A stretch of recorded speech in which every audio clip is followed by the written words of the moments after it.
Trajetórias já está no ar. Com muita alegria, a gente inicia uma nova série aqui na TV Câmara com os servidores da casa. A partir de hoje, nós vamos te mostrar a trajetória dos servidores que todos os dias fazem o Legislativo. E o nosso primeiro convidado está há mais de 40 anos aqui na casa, é o diretor legislativo Luiz Afonso de Melo Pérez. Tudo bem, diretor? Seja muito bem-vindo. Obrigado, Vanessa. Eu dizer que é uma honra estar aqui na TV Câmara para poder contar um pouco da minha vida. A gente fica muito feliz em poder começar essa série com a presença do senhor, porque o senhor é uma das nossas principais fontes aqui no Legislativo para explicar como que funciona a casa, os processos, os trâmites jurídicos, né, diretor? Não à toa que é conhecido como o 37º vereador aqui da casa. Então eu quero que o senhor conte para a gente como é que começou a sua história aqui na Câmara, como é que o senhor chegou aqui, diretor? Tá bem. Bom, eu tenho que retroceder um pouquinho no tempo, porque essa história tem um detalhe. Eu sou natural de Charqueadas, aqui da região do Carvão, né? E a nossa família foi ligada à política local. Meu pai foi vereador, meu irmão também foi vereador, né? E havia o vereador aqui de Porto Alegre, o Sadi Schwertz, que era do MDB. O Sadi era lá da região do Carvão também. E ele foi candidato a deputado estadual e foi apoiado pelo partido lá na região. E eu acabei envolvido na campanha do Sadi e tal. Bom, a eleição acabou, o Sadi não se elegeu, infelizmente. Mas aí no início de 1979, houve uma fatalidade e um assessor do Sadi, o Fábio, que eu conheci também, perdeu a vida num acidente, né? E a partir disso, o Sadi me ligou e convidou para ocupar o cargo aqui. E eu aceitei na hora, né? Porque eu estava já estudando, viajava de Charqueadas para estudar todos os dias, então ficaria melhor para mim, sem falar que a atividade era muito, digamos assim, estimulante, né, para quem viveu desde cedo na política. Né, tá. E aí eu vim para cá e assumi o cargo de assessor parlamentar do vereador Sadi. Bom, eu fiquei trabalhando com o vereador Sadi até 1981. Porque o que aconteceu em 79? Em 1979, acho que foi em setembro, veio a anistia política. E também foi restaurado o pluripartidarismo. Então se criaram novos partidos e tal. E nós lá, na minha família, nós tínhamos uma tradição do trabalhismo, então nós ingressamos no PDT, né, a nossa atividade lá no PDT, no qual eu até fui candidato a vereador em Charqueadas, mas eu vou contar depois essa história. E aí, passado algum tempo, o Sadi chegou a ingressar no PDT, mas depois ele trocou de partido, ele foi para o MDB, tá, o PMDB, que tinha sido sucedâneo do MDB no pluripartidarismo. E aí, como nós estávamos já envolvidos com a campanha eleitoral lá de 1972, meu irmão ia ser candidato a prefeito, eu ia ser candidato a vereador, eu não acompanhei o Sadi na reopção partidária dele. E aí o vereador Glênio Pérez, que era o líder da bancada do PDT na Câmara, me convidou então para assessorar a bancada do PDT.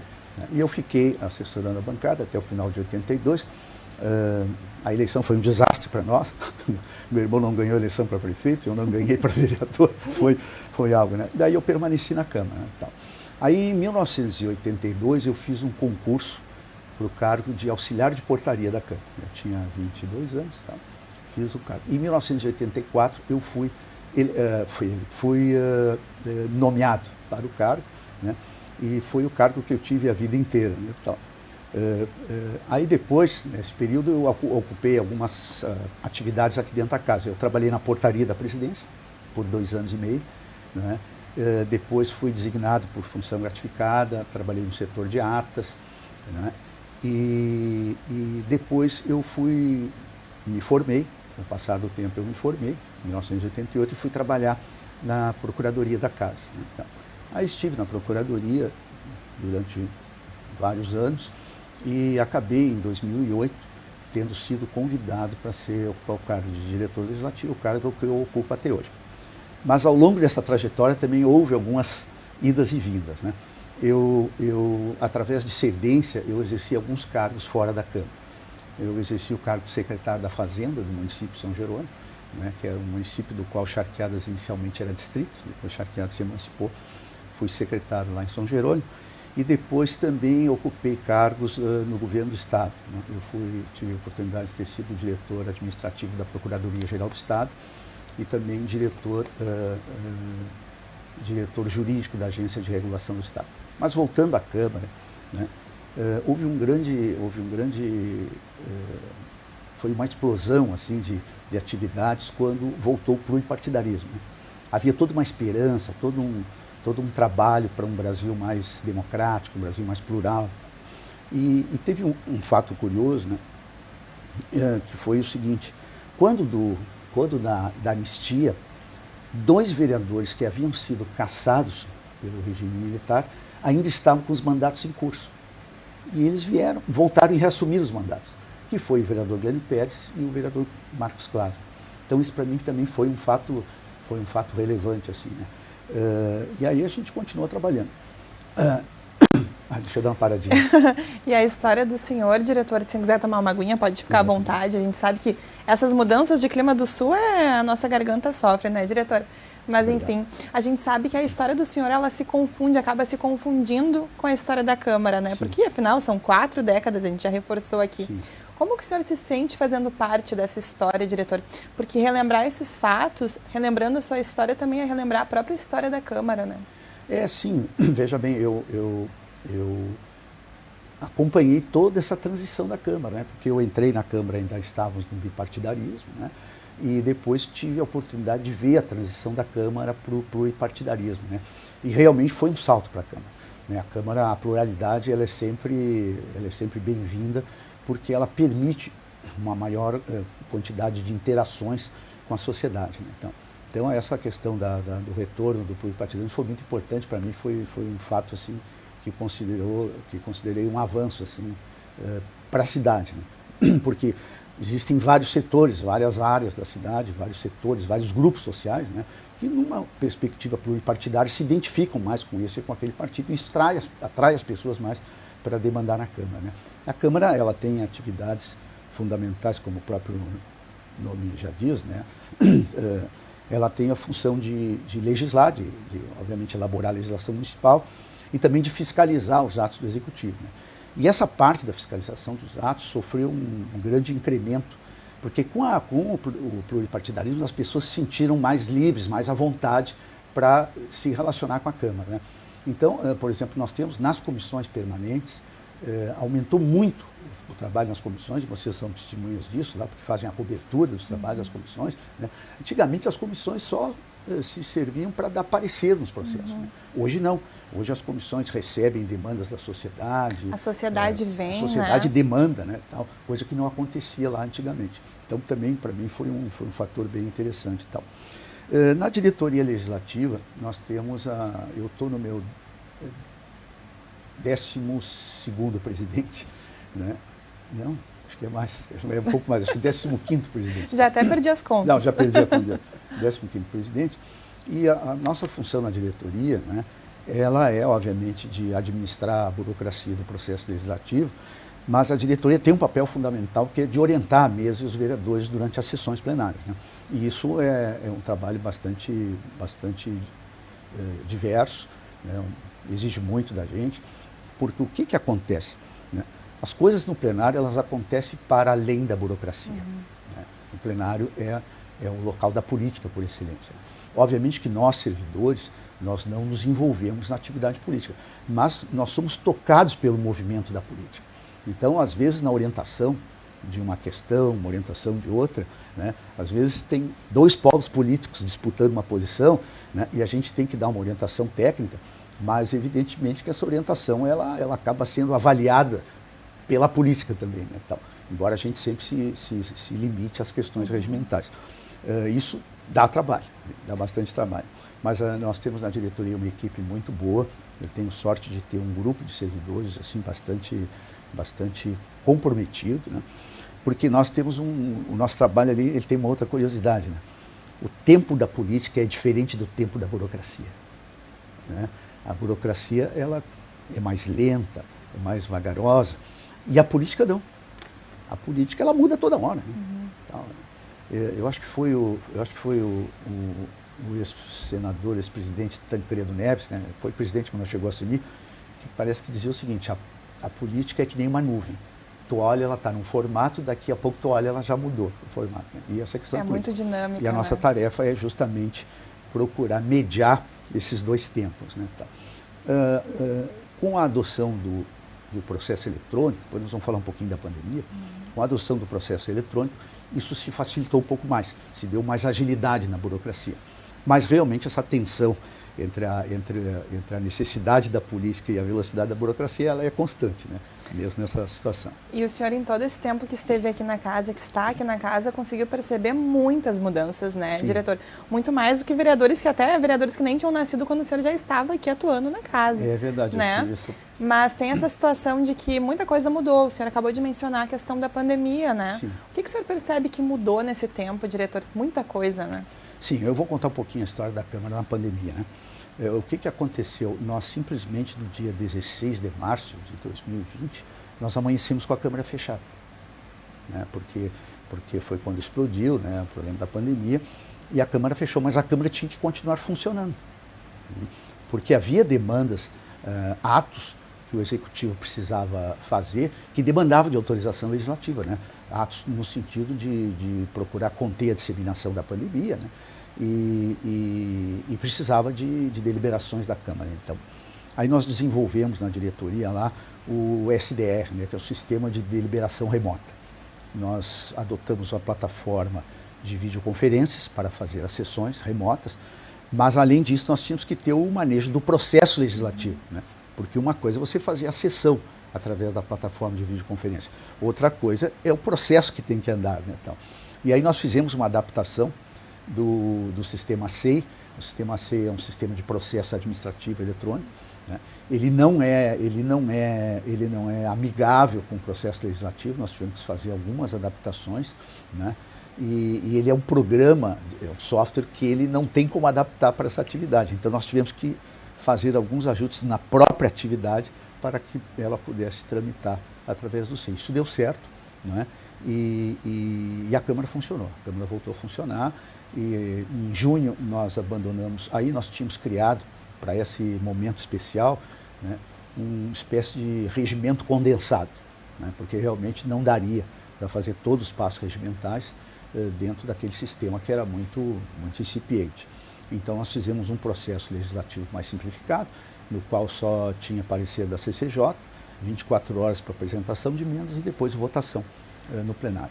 Mas aí em junho nós já retomamos o processo legislativo normal, com todos os passos, todas as que já estávamos mais experientes, já tínhamos desenvolvido mais expertise, né, no manejo do sistema, e aí o processo desde então ele vem andando no sistema eletrônico, né. Do ponto de vista das sessões, realmente houve uma diferença, né, porque o que acontece? O trabalho remoto, quando você está num colegiado, né, ele fica mais frio, ele fica mais distante, porque no plenário os vereadores e vereadoras têm contato direto com eles, seja para debate, seja para negociações. Então, o sistema remoto tornou mais fria essa relação, um pouco mais fria, né? E, enfim, mas era o que se podia fazer. Agora retornamos ao sistema presencial, o misto, né? Ainda está a possibilidade do remoto, e a Câmara conseguiu atravessar todo esse período de crise funcionando e prestando serviço à sociedade, né? Inclusive, se me recordo, uma das primeiras casas, né, a ter então o sistema de eletrônico para que não parassem as sessões, né? Realmente nós fizemos isso rapidamente, né? Nos espelhamos no sistema do Senado. Vamos tomar mais uma aguinha, né? Bom, a gente sabe também, diretor, que além de mudanças referentes ao sistema eletrônico da casa, nós também tivemos mudanças na composição partidária, como o senhor veio trazendo todos esses dados para a gente, dados inclusive que a gente não sabia, né? Mas como que o senhor vem acompanhando essas mudanças que acontecem, por exemplo, o número de mulheres aumentou bastante, a representatividade negra aumentou bastante aqui também, né, diretora? Essa foi uma característica da eleição de 2020, né? Ela foi uma eleição mais atípica, porque é uma eleição que se deu mais pelas redes sociais, né, do que do contato direto. A forma tradicional de fazer política é o contato direto com os eleitores, com entidades e tal. Essa eleição, ela teve essa característica especial, né? Mas foi uma eleição também muito interessante, porque pela primeira vez nós tivemos um contingente elevado de mulheres e também vereadores e vereadores negros que chegaram na Câmara, né? Isso demonstra uma certa avanço da sociedade no olhar para essas populações e tal, né? Então, o pessoal ficou mais, houve diminuiu um pouco o preconceito, eu acho, em relação a isso, né? Embora a gente sabe que os preconceitos em relação às mulheres e aos negros sejam gigantescos, há muito a ser feito ainda, mas nós tivemos uma grata surpresa de ver, né, as mulheres e os negros terem aumentado a sua representação na Câmara. Nós chegamos a 11 mulheres na Câmara, né, tal, e 4 vereadores negros. Né? Antigamente nós tínhamos 11 mulheres e nós tivemos eventualmente um vereador negro. Tá? Então foi bem salutar para a democracia isso. Uma coisa que eu quero perguntar ao senhor, o senhor me disse que concorreu a vereador, mas não conseguiu, né? Ainda bem, porque hoje o senhor está aqui conduzindo os trabalhos na casa, né, diretor? Mas essa confiança que o senhor tem, porque afinal já são quase 20 anos de diretoria legislativa, um cargo de confiança extrema, porque o senhor tem se mantido nesse cargo há muito tempo, né? Ao que o senhor acredita essa confiança que depositam no senhor? Acho que é um pouco de sorte. Não, na verdade, assim, a gente procura... É que eu tenho uma coisa que, como eu tenho um pouco de conhecimento de como funciona a política, embora na minha atividade eu não exerça, né, qualquer inflexão política, né, então, mas saber como funciona a política ajuda na interlocução com os vereadores. Né?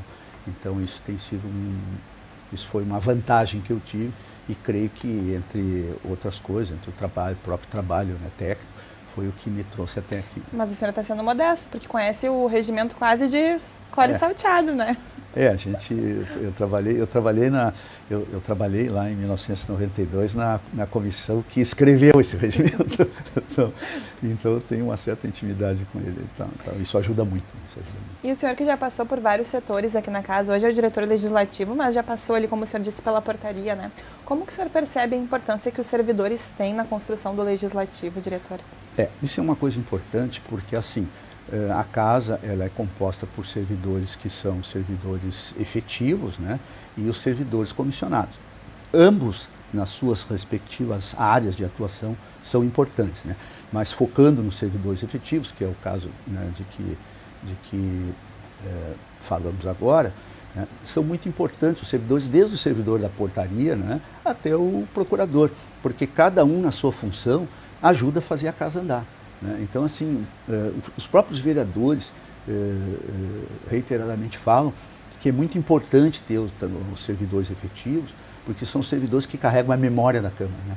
Então, nós temos, agora tem já servidores mais jovens entrando, nós fizemos 2 concursos nos últimos 10 anos, há bastante servidores jovens, mas ainda tem os antigos que vão passando para esses jovens a memória da Câmara. Então, isso é muito importante para a estabilidade do funcionamento da Câmara. Outra coisa também é a participação do povo, né? A participação da sociedade. A gente mencionou ali no começo, na questão das comissões, que a comunidade tem se feito mais presente. Nas sessões a gente percebe também isso, né? Como que o senhor percebe a importância que tem essa participação? Porque afinal a gente está numa casa do povo, né? Claro. Na verdade é o seguinte, isso é muito importante porque os vereadores são colocados aqui dentro pela população. Né? Então é muito importante que a Casa desenvolva canais, e fez muito bem isso nos últimos anos a Câmara, né, que permita que essa população se dirija aos vereadores, que interaja com os vereadores. Né? E isso realmente cresceu muito nos últimos anos, como eu te falei, nas próprias comissões, especialmente nas comissões, né, onde há a possibilidade de uma intervenção direta, né, da população em relação aos temas, né, como também o acompanhamento das sessões plenárias, e temos também as audiências públicas, que também é outro instrumento importante de interação da sociedade com os vereadores. Né? Então, creio que isso é muito salutar, avançou muito nos últimos anos e ajuda a Câmara a se tornar mais próxima da comunidade, que é, na verdade, o fim ao cabo que deve ser. Né? Mas a gente está acostumado a conhecer o diretor Luiz Afonso conduzindo as sessões ali, mas eu quero conhecer também quem é o Luiz Afonso quando está fora da Câmara também. Quero saber quem que é ele quando está aqui vivendo a vida. Tá bem. Olha, eu sou um sujeito que tem uma vida bastante simples, né, tal. Eu sou um homem rotineiro, não sou um homem de grandes aventuras. Né? As aventuras lá em casa, quem promove é a minha mulher, porque é ela que marca as viagens de férias, enfim, escolhe os destinos, então eu vou atrás dela. Mas fundamentalmente, eu gosto muito de ler, né? Eu uso muito meu tempo para ler, né? E também gosto de dar umas caminhadas ali pelo bairro e tal. É fundamentalmente isso que eu faço. Eventualmente vou ao cinema, né? Vou ao teatro, a gente faz isso também. Né? Mas fundamentalmente é isso, eu sou um sujeito muito modesto aí na questão da vida pessoal. Né? Então. E o senhor tem algum hobby curioso, diretor? Eu tinha um hobby curioso, agora bem que parei um pouco. Tal. Eu pilotava simulador de voo. O Flight Radar. Até o Flight Radar a gente acompanha, porque dá para acompanhar os voos e tal, né, tal.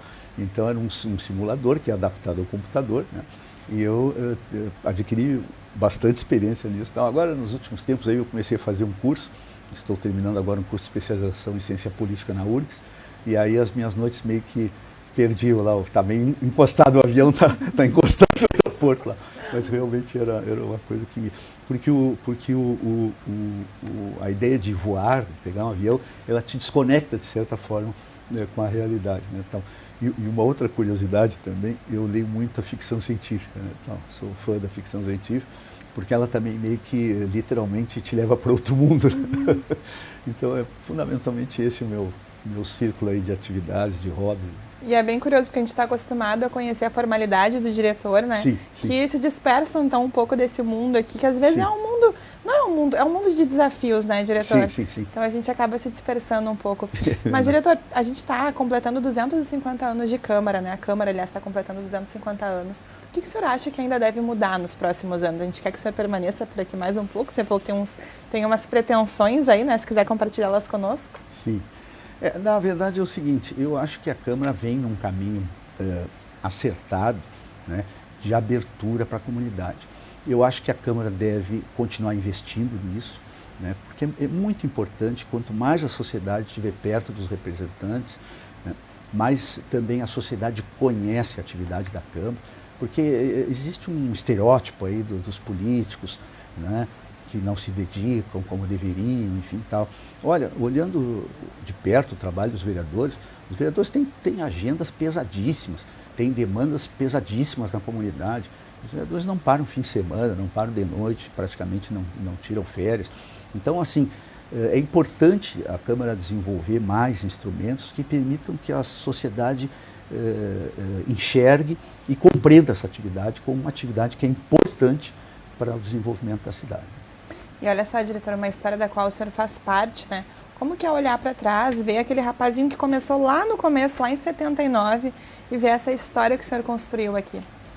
Para mim isso foi uma coisa muito rica, porque tudo na minha vida praticamente aconteceu aqui, né? As minhas filhas, eu tenho 2 filhas, as minhas filhas andaram pequenas aqui, tal, e agora tenho o meu neto, que já andou aqui por aqui também, tal.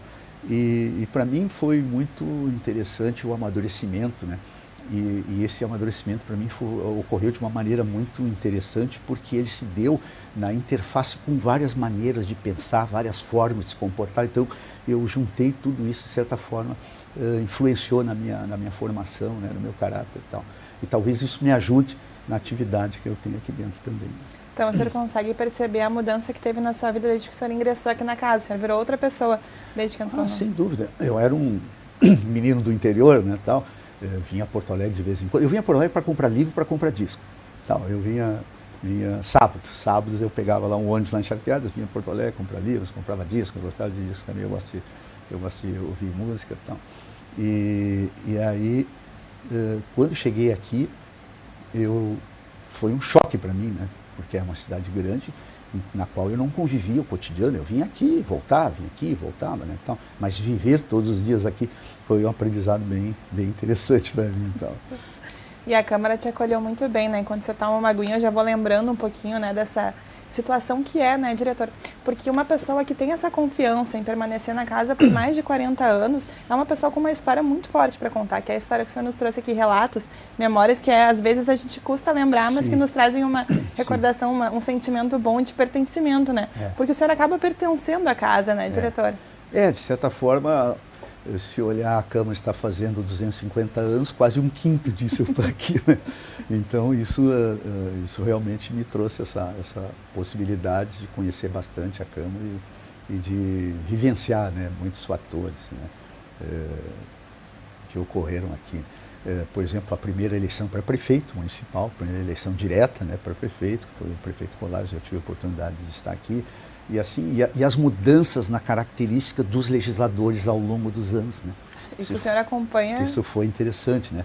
Eu venho de um tempo em que a política era feita de forma mais formal, né? Os protocolos do plenário, de relacionamento do plenário eram mais formais. Mas o que houve, né, especialmente nessa última legislatura? né, embora as redes sociais já existissem antes. O fato da sociedade começar a conviver através das redes sociais tornou as relações um pouco mais fluídas, um pouco menos formais. Então, isso se verifica na legislatura atual, no qual os vereadores têm um tipo de trato bem diferente daquele que eu presenciei quando eu entrei aqui. Isso é interessante.